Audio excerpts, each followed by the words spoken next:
So, you've been spying on me. I was directed to kill you. Hacking seems pretty tame by comparison. Here goes nothing. Or here goes something. Tron Ares. Let's see.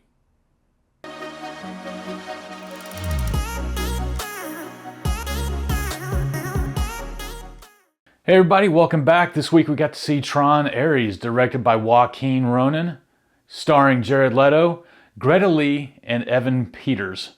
Man, from the opening scene, I felt like I could breathe. I saw this movie at Screen X, which I highly recommend for the experience. And if you're not sure of what Screen X is, you have your main screen, but then the screen also shows video on the side for your peripheral vision. Man, it was amazing. It felt big. And another added note, might want to stick around for the end credit scene. There is one shortly after the credits start rolling, so you won't have to hang out too long. This film was absolutely gorgeous. But not only that, the soundtrack is essential to it. I'm not sure if you remember Tron Legacy a few years back, but Daft Punk did the soundtrack to that one.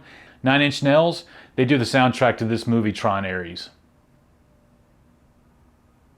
So this story is based on Evan Peters' character, Julian Dillinger, and his company releasing AI into the world. It threads all of the Tron installments and the characters together. Ares' character isn't just crossing over from the digital world into the real world. It's his search for meaning, belonging, and others like him. You know, Jared Leto did a really good job with Ares. I've never been a big Jared Leto fan, but he definitely changed my mind in this particular role. It was really good seeing Jeff Bridges reprise his role as Flynn in this movie. He was the only one that made it back from the original Tron and Tron Legacy. Strange. We'll get back to that here in a second. Then you have Evan Peters, who you might know from X-Men, Kick-Ass, or even the American Horror Story. He plays the main antagonist in this movie, and does a really good job there. I'd give his performance an 8 out of 10. You know, there was a couple of things in this movie that kind of tripped me up. Nothing that would prevent me from seeing it again.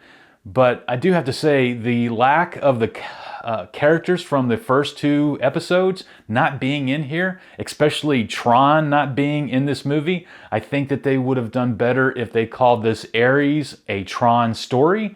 And that might have fit the theme of this movie.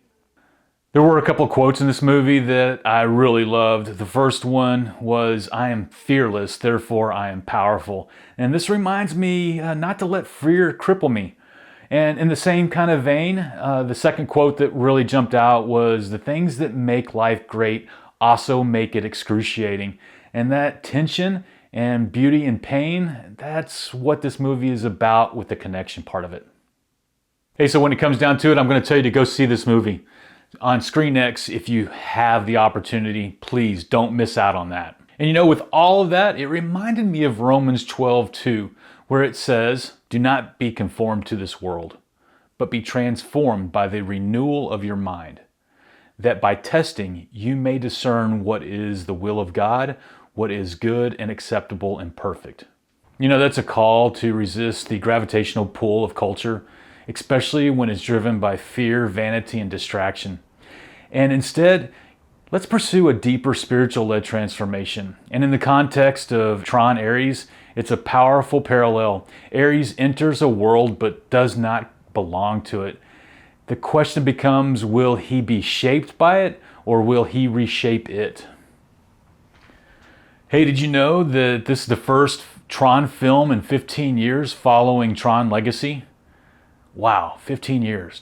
2010. I feel old. Anyway, also the light cycles in this movie were built practically for the first time ever. Yeah, real life light cycles on set. Also, the soundtrack was done by 9 Inch Nails, replacing Daft Punk Legacy with a industrial edge, and you definitely feel it. And hey, now you know. Hey, and don't forget about the sneak peeks. This week we got to see a Phantom event, Trick or Treat, coming out October 14th through the 16th. The Bride, March 6th. Greenland Migration, January 9th. We have Wicked, For the Good, November 21st. The Running Man, November 14th, an old Schwarzenegger remake. And then we have Avatar Fire and Ice coming out December 19th. And Zootopia 2, November 26th. So until next time, let's see.